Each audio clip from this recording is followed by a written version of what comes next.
Hello everyone, this is Mannat. In today's class, we are going to talk about Victorian era. And before I go into the writers of Victorian era, I would first discuss the background of the Victorian literature so that you can begin your preparations directly with the writers and their important works that would be very useful for you to prep for your upcoming examinations. So let me first talk about the historical background of Victorian era in a gist, and then I'll begin with the writers of this particular age. So what is Victorian period? The Victorian era in British history was basically the period of Queen Victoria's reign from 1837 until her death in 1901. It was a long period of peace, prosperity. England was rapidly expanding during this time. It was a period of refined culture, great advancements in technology, and also you can say national, so many things, so many advancements were happening. So there was a national self-confidence feeling in Britain. Now, during the Victorian age, Britain was the world's most powerful nation.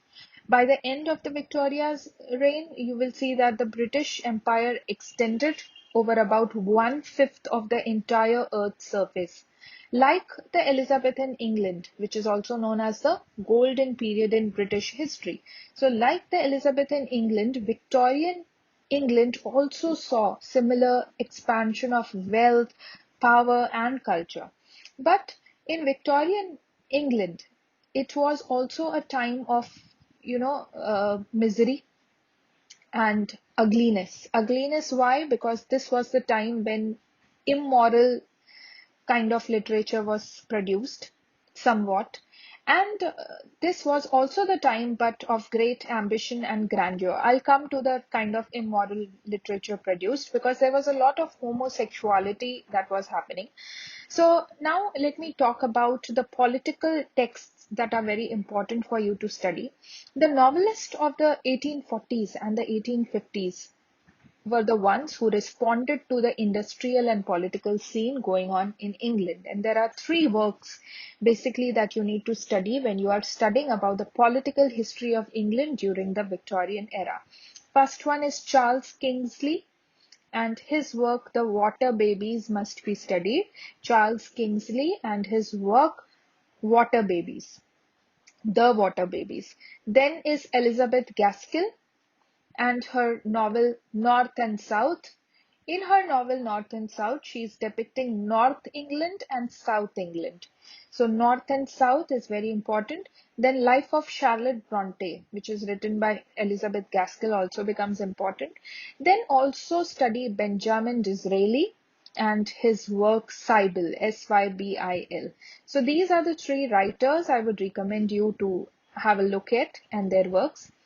Now let me talk about Victorian novel.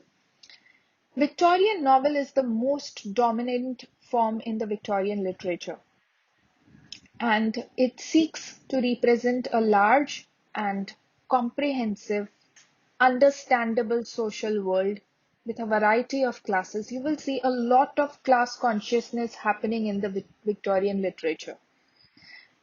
You will see that Victorian novels are realistic.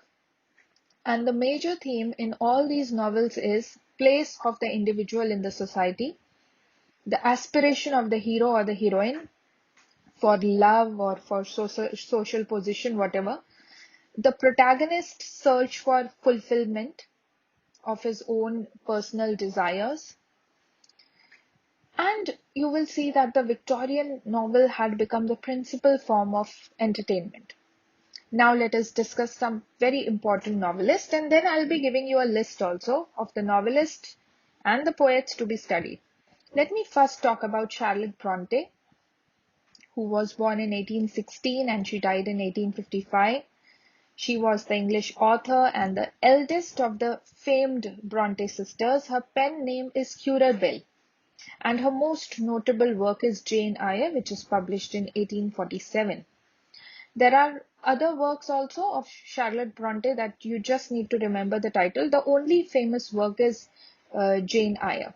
Now coming to Emily Bronte, the second sister, she was born in 1818 and she died in 1849. Even she wrote with a pseudonym or a pen name, which is Alice Bell. Alice Bell. And her most notable work is Wuthering Heights, which was published in 1847. Now, Wuthering Heights is very important because it is her first and only published novel.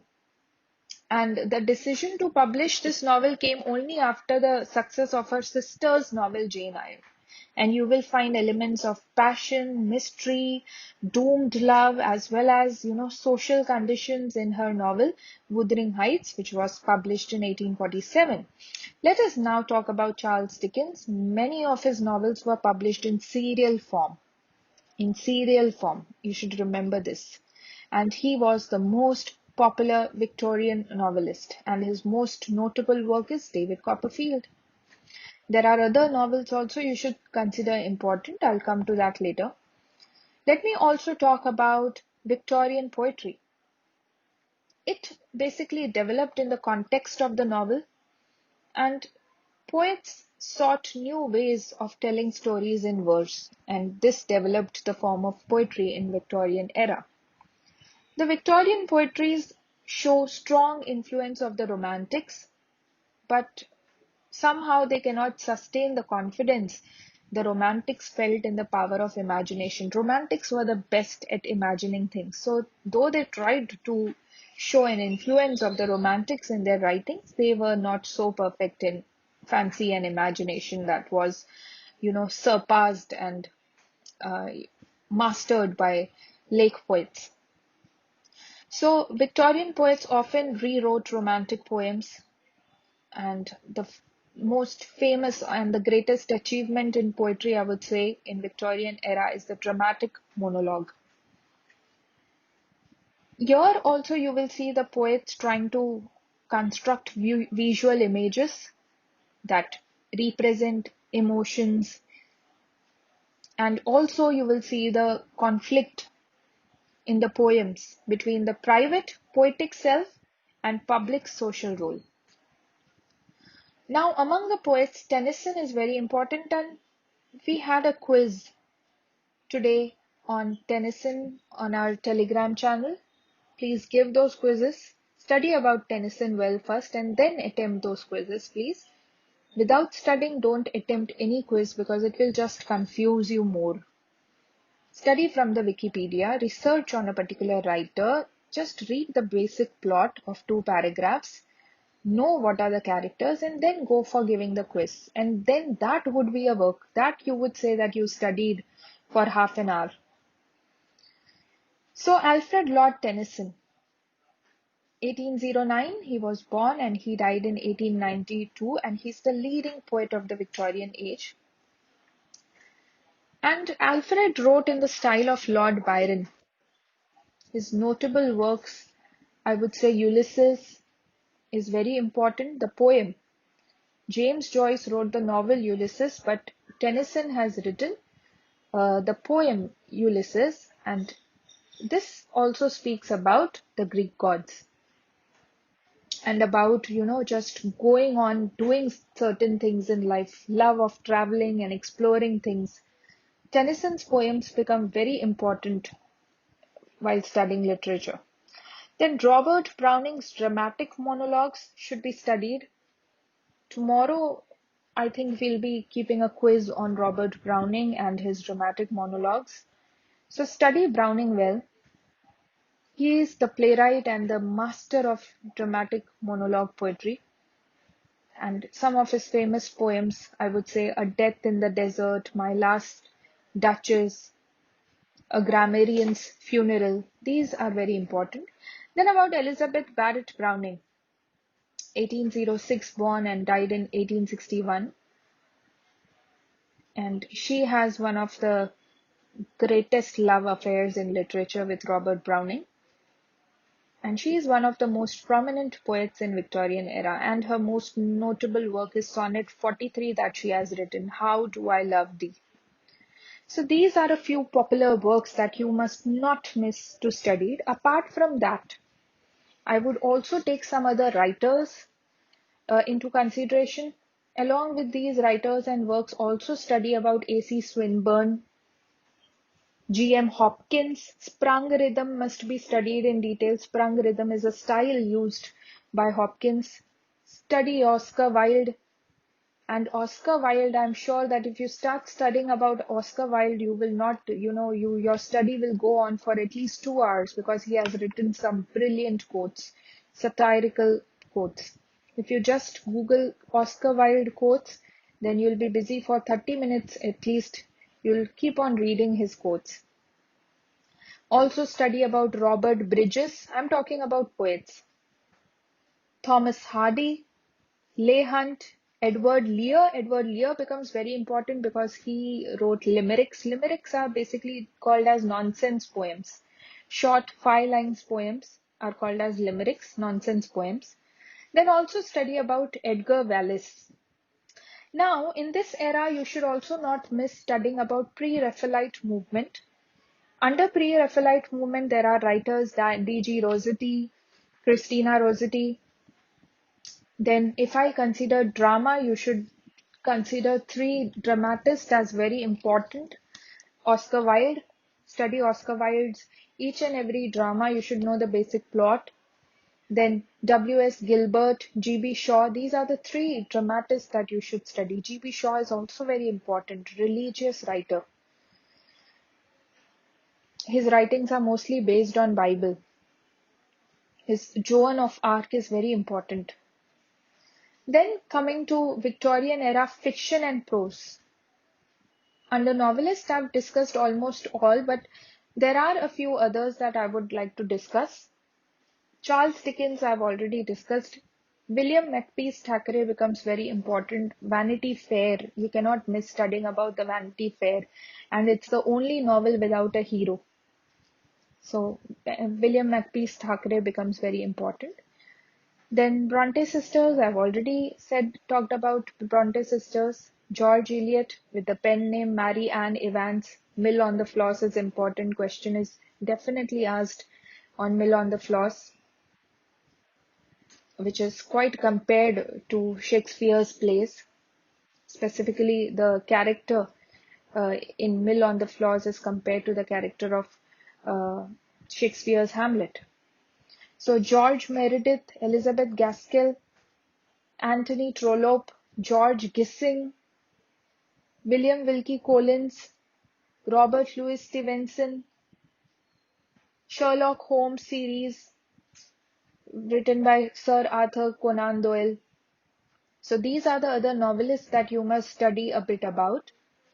Then also children's literature under this era was very important. So study R.M. Ballantyne, Lewis Carroll, then Charles Dickens, Anna Sewell, Anthony Hope. These are the 5 writers that you must study under children's literature. I'll repeat: R.M. Ballantyne, Lewis Carroll,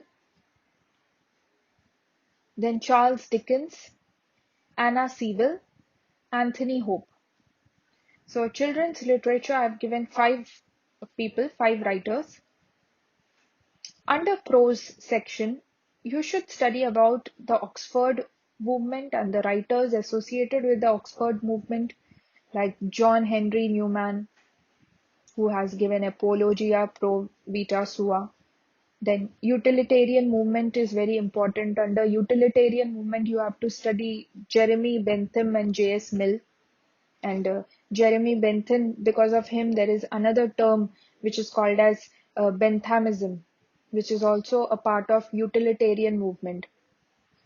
Then under prose, you should also study John Ruskin, and his work unto this last is very important. Even the Stones of Venice, 7 Lamps of Architecture, these are the 3 works that should be studied if you're studying John Ruskin's prose. Then Thomas Carlyle is also a very important writer, and his works talk about hero and hero worship. Then R.L. Stevenson must be studied. Philip Gosse is very famous for his nature writing. Walter Pater is very famous for aestheticism. So these are some of the prose writers that you must study in detail. Study about Oxford movement, study about utilitarian movement. Now there is so much that I cannot just go on explaining each and everything, but we are doing that in our paid course. We are giving 20 to 25-minute lecture on each and every writer and making things quite clear in detail, talking about each and every movement in detail. These are the writers that must be studied under prose as well. So that's all for Victorian era. Also, I would like to announce that from 1st September onwards, we are starting a new course, a crash course on cultural studies. And every day there will be two lectures, 7 p.m. and 8 p.m. Two lectures will be taken on the Google Classroom. The lectures will be uploaded and you can hear the lectures according to your own time convenience anytime. Once you have the access to our Google Classroom, then you can hear the lectures according to your own time convenience. In 14 days, you will complete the entire course on cultural studies. At least 6 to 8 questions are asked from this new area of cultural studies. So if you want to join the course, you have to join before 31st, because once the course starts, we would not be admitting anyone in middle of the course because it's a certificate course, and we are also going to provide certificates, and there will be a final exam conducted at the end. So that's all for this class. Thank you. Have a good night.